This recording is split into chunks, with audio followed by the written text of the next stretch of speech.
Now, Indiana will see another increase in state gasoline taxes starting July 1st amid promises of inflation relief, including a proposal to issue direct payments to Indiana residents later this month. The state's residents will pay 60 cents per gallon in taxes on gasoline.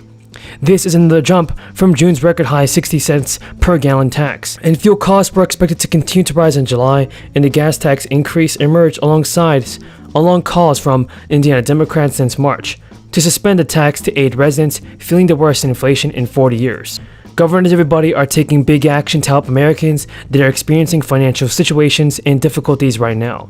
There is a big update. The Democratic Governor Gretchen Whitmer of Minnesota urged President Biden to pause the federal gas tax, just months after declining to pause her own state's gas tax. Governor Whitmer penned a letter to Biden asking him to work with Congress to temporarily pause the tax, a move that would save Americans 18.4 cents per gallon at the pump. The letter came after the president told reporters he was weighing whether to pursue such a policy. Governor Whitmer said in the letter, "Getting this done would save families money right now, as Americans bear the brunt of inflation and face rising prices on everything from groceries, childcare, rent, and other critical expenses. The federal government has the ability to reduce the prices and put more money into their pockets. Getting this done will offer real relief without compromising the federal government's ability to make infrastructure investments." Now, Whitmer vetoed legislation in April that would have paused Michigan's 27 cents per gallon gas tax. The Michigan governor said at the time that the tax was important for funding infrastructure projects statewide. Governor Whitmer vowed instead to work on the solutions like cutting Michigan's 6% sales tax on gasoline purchases. Republican state representatives also said after Whitmer's veto that with rising prices hammering family budgets, especially at the gas pump and the grocery store, people will need and deserve some help. Lowering taxes is one of the quickest ways and most effective ways to provide financial relief. Instead of blocking legislative efforts, the governor should be working with us to help people in Michigan in their time of need. According to AAA data, the average price of gas nationwide fell to $4.97 per gallon after hitting an all-time record high of $5 a gallon last week. Over the weekend, multiple reports indicate that the Biden administration is considering a couple of options, and new stimulus plan to address rising gas prices. According to the Washington Post, Biden said he would make a decision on a gas tax holiday by the end of the week. This would reportedly save Americans. Rebate cards were also considered months ago, and according to another report from the Washington Post, the cards are not being reconsidered as well. Due to gas tax holiday is likely, the U.S. chip shortage will probably make it hard to produce enough cards for everybody.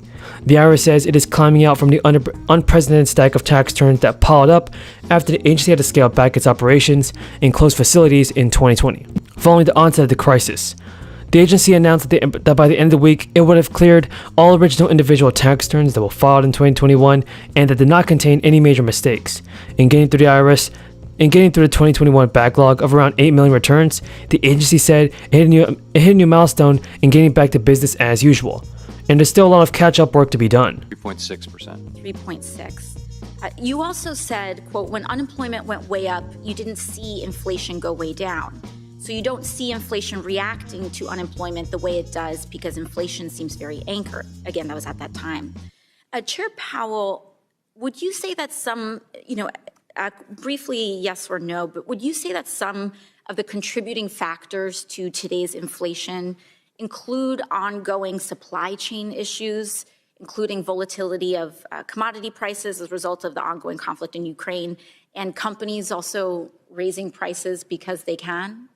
Well, I would say on supply side issues, for sure, those are playing an important role. And am I correct that American workers' wage gains have actually trailed inflation? In other words, while the cost of goods went up by 8.6% on average, wages did not increase by that much. It depends. For some people at the lower end of the spectrum actually have been getting positive real wage gains. For most people, though, inflation has been higher than their wage increases. So on average, we have a wage growth at about 6.1%. So average wages are trailing inflation. It does seem that American workers are not primarily responsible for the inflationary issues that we're seeing today. But despite this, we are seeing some comments from individuals like former U.S. Treasury Secretary Lawrence Summers earlier this year said that in order to contain inflation, the U.S. needs 5 years of unemployment above 5% or 1 year of 10% unemployment. Do you agree with that assessment? So I understand how that number can be arrived at or derived, but I think there's so much uncertainty, and in particular, the answer is going to depend to a significant extent on what happens on the supply side. If we do get these supply side problems worked out, which I think is certainly going to happen in time, then you wouldn't see anything like that. But it's a highly uncertain time, and our intention, of course, is to bring down inflation while keeping the labor market strong. I think it's important to drive home what a 10% sustained unemployment would look like in this country. For context, we didn't even reach 10% during the Great Recession. We did experience 10% unemployment in 1982 following the Volcker shock. But in this market, to get to 10% unemployment, that would require about 10.5 million additional people out of work. And historically, we know that black unemployment is usually double that of white unemployment. And by the way, there are a lot of jobs coming to people that you're going to need to train up people, thanks to the bipartisan infrastructure bill. Everybody knew, and you heard from my secretary a little bit earlier, America was falling behind in infrastructure. We used to be #1 in the world. We're now #8. But now, not only has Infrastructure Week finally arrived, we're talking about infrastructure decade, not week. Folks, we've already authorized 4,000 projects all across the country, including 1,500 bridges in disrepair, and they're starting this year, not later, this year. And the law is going to create millions of jobs, rebuilding Americans' roads, bridges, highways, ports, and airports, getting rid of poisonous lead pipes in 10 million homes and 400,000 schools so kids and families can have clean drinking water. Folks, we're investing $65 billion to deliver high-speed internet everywhere in America. Urban, rural, suburban, tribal communities. We can't be a country where a mother has to take her kid to the McDonald's parking lot to do their homework over the internet.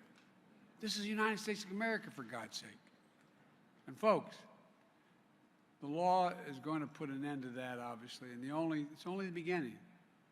Hundreds of billions of new investments are on the way.